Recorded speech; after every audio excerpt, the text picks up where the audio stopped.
Max walked into the first restaurant he had been able to find, and his mouth salivated at the delicious smells assaulting his senses. He read the menu. It wasn't a type of food he was super familiar with. In fact, he had never had it before and had only heard about it in a movie. But at the moment, he was so hungry he could eat anything. However, after walking to the counter in a daze, he realized there was a very serious problem.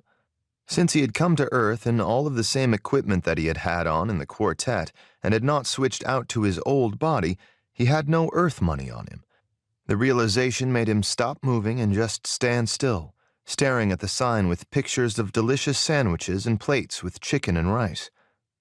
The man behind the counter seemed a little too old and too well dressed to be working at a register, but Max shook his head and realized judging was dumb, especially in a newly changed Earth. The man eyed Max up and down. "Excuse me, sir," he said in an accent. "Are you homeless?" "No, I don't think so," Max said. He was amused that to people on Earth his Quartet clothing was so strange he looked homeless. Then he smirked and shook his head. "Actually, you know what? I'm not really sure. I just got back to Earth." The man behind the counter stared in surprise. "You're a returner?" He looked Max up and down again. "I've never seen a returner that looks like you, though." After thinking quickly, Max said, "Well, you asked if I was homeless, and I was homeless before I went." "Oh, that makes sense," said the man. Then he chuckled and nodded. "So, you were at the Quartet?" "That's right," Max said. "I graduated," he lied. "Really?" said the man. But then his expression grew shrewd. "Not that I want to doubt you, but can you prove it? That you are back from a Quartet?"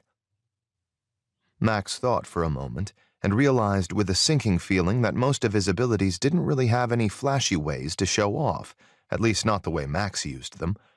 They were highly suited to killing, not for demonstrations. At least this man didn't know that most returners had a tablet, which Max would never wear again now that he was back on Earth.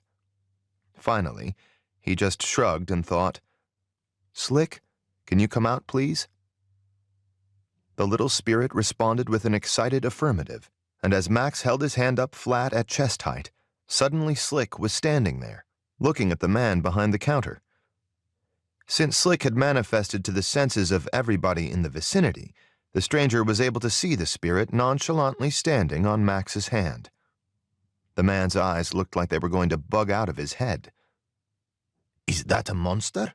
he stammered. "No, it's a spirit," Max said.